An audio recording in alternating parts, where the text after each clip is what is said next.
Tenjolaya merupakan salah satu desa di Kecamatan Pasir Jambu, Kabupaten Bandung. Desa Tenjolaya saat ini dikukuhkan sebagai pilot project dalam program Kampung Sabilulungan Mantap Lembur Lodaya oleh Polresta Bandung. Pada prinsipnya, pertama saya sampaikan bahwa dalam rangka kita mempunyai masyarakat terhadap ketangguhan penanganan COVID ini, kita mengadakan lomba. Dari berbagai aspek kita melibatkan instansi terkait juga untuk melakukan penilaian. Nah, yang dinilai adalah bagaimana desa tersebut menangani protokol kesehatan. Yang kedua, bagaimana ketahanan pangannya. Di sini cukup lengkap dan masyarakat diberdayakan dengan baik. Artinya tingkat kehidupan masyarakat juga baik. Ini desa ini hasil binaan dari aparat desa setempat, kemudian TNI dan juga Polri. Saat ini Tenjolaya memiliki rumah isolasi mandiri yang diperuntukkan bagi warga yang baru pulang mudik atau warga yang baru pulang dari wilayah luar.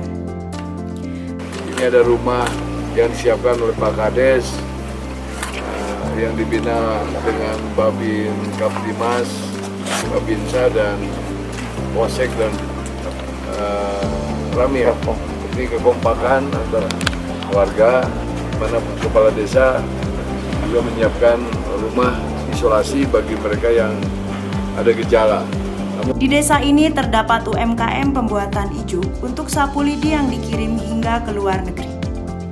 Sebagai pilot project Polresta Bandung, Desa Tenjolaya memiliki keunggulan di aspek kesehatan, aspek ketahanan pangan, aspek ekonomi atau UMKM, serta aspek keamanan.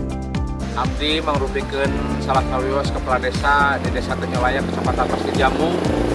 Alhamdulillah dengan ieu ngaturkeun nuhun pisan ka Polresta Bandung tos ngajantenkeun Desa Tenjolaya janten lembur tohaga sabilulungan mantap.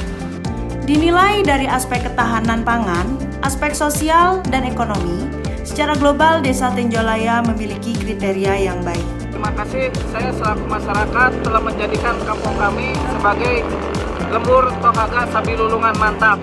Oleh karena itu, kepada pihak-pihak terkait, Muspika, Muspida, Babinsa, dan Babin Kamtipas yang telah mendukung desa kami menjadi kampung yang tangguh.